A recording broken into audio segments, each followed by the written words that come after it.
మాకు లేదు, దాన్ని ఎదుర్కోలేనంత దీంట్లో దీంట్లో కూడా పార్టీ లేదు. ఓన్లీ థింగ్ ఈజ్ దానికి అవకాశం లేకుండా చేయడం అనేది ఎన్నికల కమిషన్ బాధ్యత.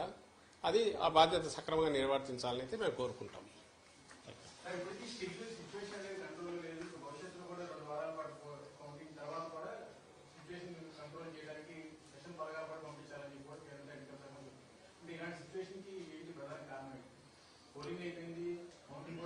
ఎప్పుడైతే ప్లేయర్స్ పక్కన అంపైర్ అనేవాడు కొంత ఒక వర్గం వైపు పోతాడో అప్పుడు ఏదైనా జరిగే అవకాశాలు ఉంటాయి. మధ్యలో ప్రజలు మా కోరిక కూడా అదే, ఈవెన్ ప్లే గ్రౌండ్ క్రియేట్ చేయాలా.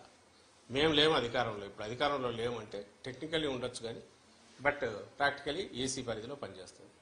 కాబట్టి మేము ఫర్వెంట్ రిక్వెస్ట్ అండ్ ఖచ్చితమైన డిమాండ్ ఏంటంటే ఎలక్షన్ కమిషన్ ఆబ్జెక్టివ్గా పనిచేసి ఒక సెక్షన్కు మాత్రమే కొమ్ముకు వస్తున్న ఒక రాజకీయ శక్తి కంటే టీడీపీ ఆ కూటమి కొమ్ము కాస్తున్న ఎన్నికల కమిషన్ వర్గాలు కానీ అధికారులు కానీ ఎవరు అంటే వాళ్ళను పక్కన పెడితే everything will fall in line, set right అవుతుంది. మా వరకు మేమైతే ఎన్నికల కమిషన్ చేతిలోకి అధికారం పోయిన తర్వాత దాంట్లో వేలు పెట్టాలని కానీ దాని ఏదో అడ్డదారుల్లో వాడుకోవాలని కానీ ఎప్పుడు అనుకోవట్లేదు. గతంలో అనుకోలే, ఇప్పుడు అనుకోవట్లా. కాబట్టి మాకు నిష్పాక్షికంగా ఉండే ఎన్నికల కమిషన్ ప్రతినిధులు ఇక్కడ ఉంటే everything will fall in line, అంతా బాగానే జరుగుతుంది. అప్పుడు అవసరం ఉండకపోవచ్చు, ప్రికాషనరీ దీని కింద ఫోర్సెస్ ఉండాలని వాళ్ళు అనుకోవచ్చు. మొన్న జరిగిన దాన్ని బట్టి నేనైతే అవసరం ఉంటుందని అనుకోవట్లా. ఏది నిష్పాక్షికంగా ఎన్నికల సంఘం వ్యవహరిస్తే అవసరం వస్తుంది అయితే అనుకోవట్లేదు.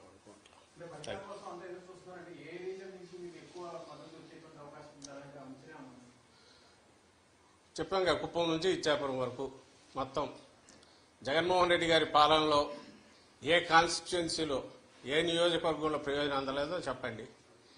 ఒకవేళ క్యాస్ట్ పరంగా పలానా క్యాస్ట్కి అందలేదని చెప్పండి, లేదా ప్రాంతం వైజ్ పలానా ప్రాంతంలో అందలేదని చెప్పండి. లేదు కదా, యూనిఫామ్గా సాచురేషన్ బేసిస్ మీద కింది నుంచి పై వరకు ఉత్తరాంధ్ర లాస్ట్ ఇచ్చాపురం వరకు అందరికీ ఒకే యార్డ్ స్టిక్తో ఒకే కొలమానంతో అన్ని ప్రయోజనాలు అందాయి. అన్ని ప్రాంతాల్లో ఈ ప్రయోజనాలు అందుకున్న వాళ్ళు కానీ లేదా అడ్మినిస్ట్రేషన్ పరంగా కింది వరకు డోర్ టు డోర్ దీనికి అది డోర్ స్టెప్ అడ్మినిస్ట్రేషన్ తీసుకెళ్లడంలో కానీ యూనిఫామిటీ ఒకే రకంగా జరిగింది. కాబట్టి ఆదరణ కూడా అన్ని వైపుల నుంచి అదే రకంగా ఉంది, ఇంక్లూడింగ్ కుప్పంతో సహా. అక్కడ కూడా బలమైన మంచి దీంతో మా పార్టీ గెలవబోతుంది అనేది మాకు కనపడుతున్నది, ఇప్పుడు కనపడుతున్న సూచన. మిగిలిన చోట్ల కూడా అట్లే ఉంటుంది. ఎక్కడైతే లోకల్ కారణాల వలన సరిగా ఎలక్షనీరింగ్ సరిగా ఇది కాక చేసుకోలేకను అభ్యర్థులు దీంతో రకరకాల కారణాలతో చిన్నవి అంటే అక్కడక్కడ ఉండొచ్చు. కానీ ఓవరాల్గా అయితే సేమ్ యూనిఫామ్ ఇది జగన్మోహన్ రెడ్డి గారి ఓటు ఏదైతే ఉందో, వైఎస్ఆర్సీపీ స్ట్రాంగ్ ఓటు ఏదైతే ఉందో, మా పార్టీ హామీలన్నీ నిలబెట్టుకోవడము లేదా అంతకంటే మెరుగ్గా జీవన ప్రమాణాలను పెంచడము అని అలాగే సుపరిపాలన అందించడం, ఈ ప్రాతిపదిక మీద చూస్తే ఆ బేస్ ఏదైతే స్ట్రాంగ్ ఇది ఉందో అది ఓవర్వెల్మింగ్గా వెల్లువలాగా ఓట్ల రూపంలో ప్రో ఇన్కంబెంట్ ఓట్ల రూపంలో వచ్చిందని మేము భావిస్తున్నాం. అది కనపడుతుంది. మీకు కూడా నేను ఇంతకుముందు చెప్పిందే, పర్సంటేజ్ ఆఫ్ ఓట్స్ పెరగడం, గంటలు వెయిట్ చేయడం, అలాగే మహిళలు బాగా ఎక్కువ మంది వచ్చి చేయడం, వేరే ఊరు నుంచి ఎవరెవరు వచ్చేస్తున్నారు. ఎవరు వస్తారో బస్సుల్లో వచ్చే వాళ్ళంతా ప్రయోజనాలు పొందిన వాళ్ళు, పథకాలు తీసుకున్న వాళ్ళు, బెనిఫిషియరీస్, వాళ్ళ కుటుంబాల్లో పిల్లలు మంచి చదువులు చదువుతున్నందువల్ల, లేదంటే వాళ్ళ తల్లికి తండ్రికో పెన్షన్ నెల ఫస్ట్ కంతా జగన్మోహన్ రెడ్డి గారి పుణ్యం, ఇది పుణ్యమాని ఈ గవర్నమెంట్ మా వైఎస్ఆర్సీపీ ప్రభుత్వం పుణ్యమాని వాలంటీర్ తీసుకెళ్లి ఇవ్వడము. అంటే ప్రతి వాళ్లకు ఒక జగనన్న ఉన్నాడు, ఈ ప్రభుత్వం ఆడింది, మాకేం పర్లేదు, మేము ఎక్కడైనా పోయినా పని చేసుకున్నా అని చెప్పి దూర ప్రాంతాలకు పోయిన వాళ్ళు మెరుగైన వేతనాల కోసం దీనికోసం వాళ్ళందరూ కూడా ఇటు అదే పనిగా రావడం, అదంతా మీ మీడియాలో వచ్చినవే, ఓవర్వెల్మింగ్గా బయట నుంచి వచ్చారని అక్కడి నుంచి వచ్చి.